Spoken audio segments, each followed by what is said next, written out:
G Sukumaran Nair NSSനെ എങ്ങോട്ടാണ് തെളിക്കുന്നത് എന്നൊക്കെ കഴിഞ്ഞ ദിവസങ്ങളിലൊക്കെ നാം കണ്ടതാണ്.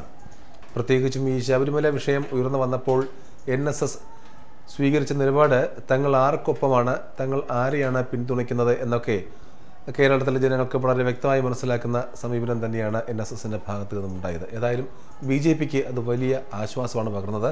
NSSന്റെ ആ നിലപാട് കാരണം തന്നെയാണ് BJP ഈ ശബരിമല വിഷയത്തിലെ സമരം ആ വിഷയത്തിൽ ഒന്നുകൂടി ഉറച്ചു ചവിട്ടാൻ BJPക്ക് പ്രേരണ നൽകിയത്.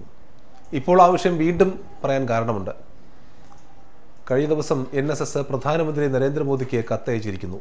സാമ്പത്തിക സംവരണം നടപ്പിലാക്കിയതിന് നന്ദി പറഞ്ഞുകൊണ്ടാണ് ജി സുകുമാരൻ നായർ പ്രധാനമന്ത്രി നരേന്ദ്രമോദിക്ക് കത്തയച്ചത്.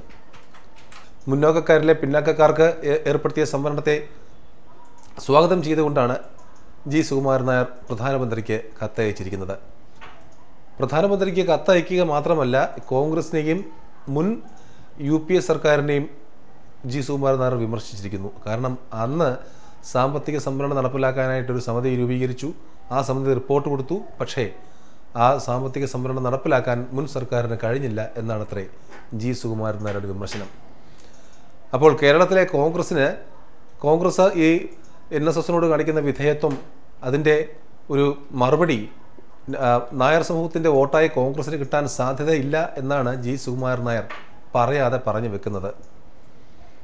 ഏതായാലും പ്രധാനമന്ത്രിയെ അടിമുടി വാഴ്ത്തി NSS BJPയോടുള്ള തങ്ങളുടെ സമീപനം ഒന്നുകൂടി പരസ്യമാക്കിയിരിക്കുന്നു.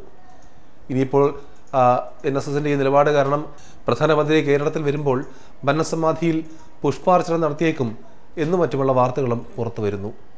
ഇനിയിപ്പോൾ സുകുമാരൻ നായർ മോഡി നായർ എന്ന് പ്രധാനമന്ത്രിയെ വിശേഷിപ്പിക്കുമോ എന്ന് കണ്ടു തന്നെ അറിയണം.